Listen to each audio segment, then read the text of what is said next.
శ్రీమాత్రే నమ. జయ గురు దత్తాత్రేయ నమ.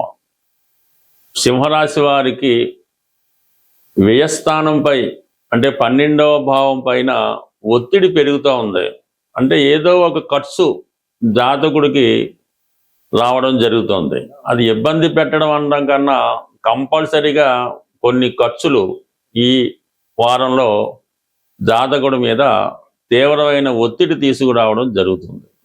ఆల్రెడీ సింహరాశి వారికి 12వ స్థానంలో శుక్రుడు. ఇది ఏదైనా స్థిరాస్తి కొనడం కానీ, శుభకార్యం కొరకు కానీ, బంధుమిత్రుల కొరకు కానీ ఏదైనా ఒక ఫంక్షన్ లాంటిదో ఏర్పాటు చేయడం వల్ల, విలువైన బహుమతులు ఇవ్వడం వల్ల స్త్రీల కొరకు ధన వ్యయం జరిగే అవకాశం ఉన్నది. అంటే శుక్రుడు 12వ స్థానంలోకి వచ్చినప్పుడు చేసే ఖర్చు చాలా సంతోషంతో కూడుకొని ఉంటుందన్నమాట.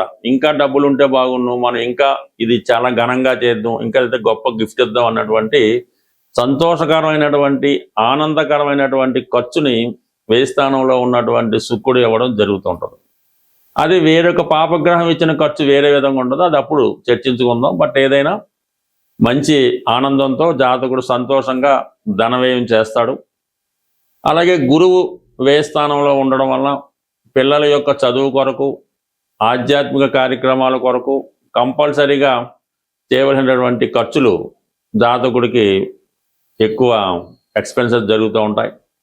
దానికి అదనంగా ఇదే వారంలో బుధుడు కూడా 12వ స్థానంలోకి రాబోతున్నాడు. మొన్నటి వరకు 11వ స్థానంలో ఉంటూ సమయానికి ధనం ఎంతైనా సరే సప్లై చేస్తున్నటువంటి బుధుడు కూడా 12వ స్థానంలోకి వచ్చేసాడు ఇప్పుడు. అంటే ఇటు ధన లాభాధిపతి వ్యయ స్థానంలో రావడం వల్ల ఆదాయం తగ్గుతుంది, ఖర్చు మాత్రం పెరుగుతూ ఉంటుంది. అది కూడా కుటుంబ అవసరాలకి, అలాగే కొంతవరకు విద్యా సంబంధించిన ఎలక్ట్రానిక్ పరికరాలు ఇటువంటి వాటి కోసం వ్యయం జరుగుతూ ఉంటుంది. అయితే ఒక్క రవి మాత్రం లాభస్థానంలో ఉన్నాడు. అంటే రాష్ట్రాధిపతిగా రవి 11వ స్థానంలో ఉన్నప్పుడు జాతకుడు ప్రభుత్వం నుంచి, రాజకీయ నాయకుల నుంచి, ప్రభుత్వ సహకారం, ప్రభుత్వ బ్యాంకుల నుంచి ఆర్థిక పరమైన సహకారం అందే అవకాశం ఉంది. అది కేవలం వ్యక్తిగత ప్రయత్నం ద్వారా మాత్రమే ఇది సాధించే అవకాశం ఉన్నది. బట్ ఏదైనా రవి లాంటి గ్రహం లాభస్థానంలో ఉన్నప్పుడు ఎటువంటి గొప్ప సమస్య అయినా దానికి అదే పరిష్కారం అవుతుంది. అది ఎటువంటి ఇబ్బంది లేకుండా జాతకుడు దాన్ని సునాయాసంగా స్వశక్తితో దాన్ని సాధించుకునే ప్రయత్నం జరుగుతుంది. బట్ ఏదైనా ఆత్మవిశ్వాసంతో జాతకుడు ప్రయత్నం చేస్తే ఇప్పుడు ఎదురవుతున్నటువంటి ప్రతి సమస్యని జాతకుడు చాలా సునాయాసంగా పరిష్కరించుకోగలుగుతాడు. దానికి అదనంగా ఇదే వారంలో కుజుడు 10వ స్థానంలో ప్రవేశించడం జరుగుతుంది. కుజుడు ఈ రాశి వారికి యోగకారకుడు, పైపెచ్చు 10వ స్థానంలో దిగ్బలుడై ఉంటాడు. అంటే 10మలో కుజుడు ఉచ్చస్థితిలో ఉంటే ఎటువంటి ఫలితం ఇస్తాడో అటువంటి ఫలితాన్ని ఇవ్వడం జరుగుతుంది. ప్లస్ పెచ్చు మరి సింహరాశి వారికి ఒక విధంగా కుజుడు మంచి బలవంతుడై 10వ స్థానంలో ఉండడం వల్ల జాతకుడు వృత్తిలో చాలా స్ట్రిక్ట్గా ఉంటాడు. తన కర్తవ్యాన్ని సమర్థవంతంగా నిర్వహించడం జరుగుతుంది. ఎటువంటి అడ్డంకులు వచ్చినా కూడా అందరినీ ఏరిపారేసి చాలా పర్ఫెక్ట్గా తన బాధ్యతలు నిర్వహించడం జరుగుతూ ఉంటుంది. అలాగే 10మలో ఉన్నటువంటి కుజుడు రాశిని వీక్షిస్తుంటాడు. ఆ కారణం వల్ల జాతకుడు చిన్న విషయానికి కూడా ఎక్కువ ఆదుర్త పొందడం, ఎమోషన్కి ఫీల్ అవ్వడం, ఎక్కువ ఆందోళనకు గురవడం జరుగుతుంటుంది. బట్ ఏదైనా ఈ సమయంలో మీకు పెద్ద సహకారం, పెద్దవారి సహకారం, కాన్ఫిడెన్స్ అన్నీ ఉన్నాయి కాబట్టి చిన్న విషయానికి కూడా తొందరపడకుండా నిదానంగా వ్యవహరిస్తే ఆ సమస్య దానికదే పరిష్కారం అవడం జరుగుతుంది. బట్ ఈ గ్రహాలన్నీ మనకి అనుకూలంగా ఉన్నప్పటికీ కూడా మరి అష్టమ శని జాతకుడిని చాలా ఇబ్బంది పెడతా ఉంటుంది అన్నమాట. ఎంత తృప్తిపరిచినా కూడా ఏదో ఒక లోటు కనబడుతూ ఉంటుంది. ఎవరో ఒకరు విమర్శిస్తూనే ఉంటారు.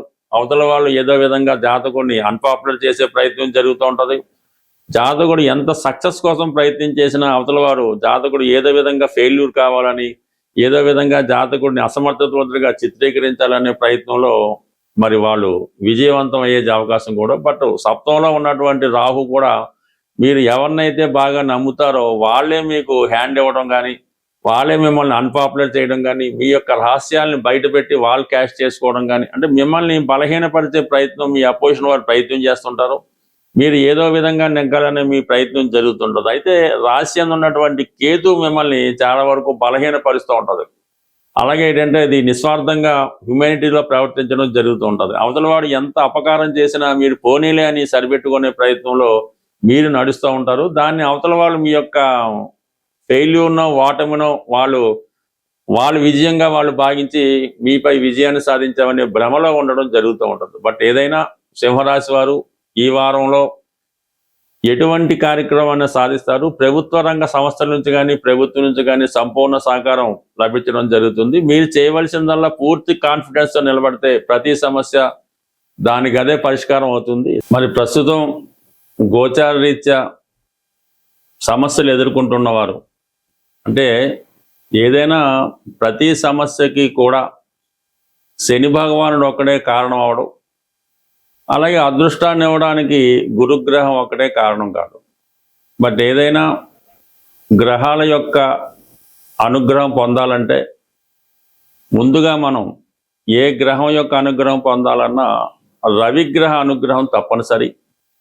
అందుకనే ప్రతి ఒక్కరూ జీవితంలో ప్రతిరోజు కూడా ప్రథమంగా ఈ సూర్య నమస్కారం చేసుకోవడం, వీలున్న వాళ్ళు ఆదిత్య హృదయాన్ని పారాయణ చేయడం వల్ల రవి అనుగ్రహిస్తాడు.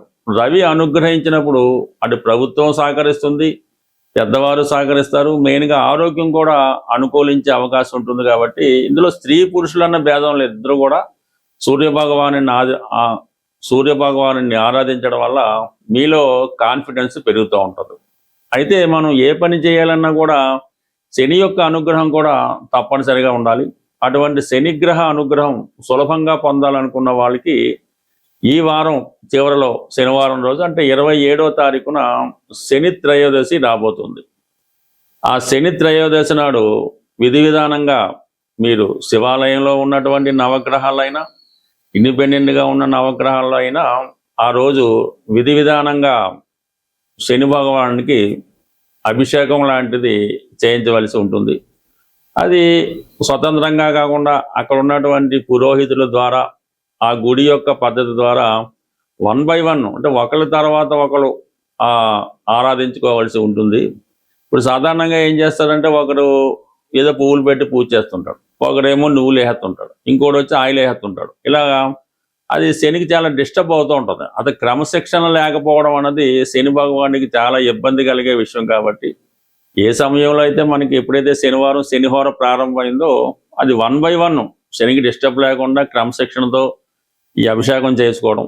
అభిషేకం అయిన తర్వాత కంపల్సరిగా మీరు ఏ దేవాలయంలో పూజ చేస్తారో ఆ దేవాలయంలో ప్రధాన దేవతను కూడా అర్చించి, అంటే వీలైతే శివాలయంలో అభిషేకం చేయించుకొని ఆ రోజంతా కంపల్సరిగా నియమంగా ఉండాలి. శని అభిషేకం అయిపోయిన తర్వాత బయటకు వచ్చి టిఫిన్ చేయడం, మామూలుగా నిత్య కార్యక్రమాలు ప్రారంభించకుండా చాలా నియమంగా సాధ్యమైనంత వరకు సాత్వికమైన ఆహారం తీసుకోవడం, ఆయిల్తో చేసిన చాలా వరకు అవాయిడ్ చేయడం, చాలా సాధారణమైన జీవితాన్ని గడపడం, వీలైతే ఆ రోజు నేల మీద పడుకోవడం. మర్నాడు ఆదివారం కాబట్టి 90% ఆదివారం కూడా ఆ నియమాన్ని మీరు పాటించవలసి ఉంటుంది. అంటే ఏదైనా ఈ 2 రోజులు కూడా సంపూర్ణంగా మీరు చాలా సింపుల్ లైఫ్ అనుభవించడం వల్ల ఆటోమేటిక్గా శని భగవానుడి యొక్క అనుగ్రహానికి సులభంగా పొందడం జరుగుతుంటుంది. మామూలులో చేసుకోవచ్చు. ఈ ప్రత్యేక పర్వదినాల్లో చేసుకున్నప్పుడు ఆ ఫలితం మరింత అధికమైనటువంటి ఫలితాన్ని ఇవ్వడం జరుగుతుంటుంది. కాబట్టి కంపల్సరిగా మరి ఈ వారంలో వచ్చే శని త్రయోదశి, ఆ మన్నాడు వచ్చే ఆదివారం 2 రోజులు చేసుకోవడం వల్ల కంప్లీట్గా మీరు అటు సూర్య భగవానుడి అనుగ్రహం, శని భగవానుడి అనుగ్రహం లభించి మీ జీవితంలో ఉన్నటువంటి చిన్న చిన్న సమస్యలకి చాలా సులభంగా పరిష్కారం లభిస్తుంది. స్వస్తి.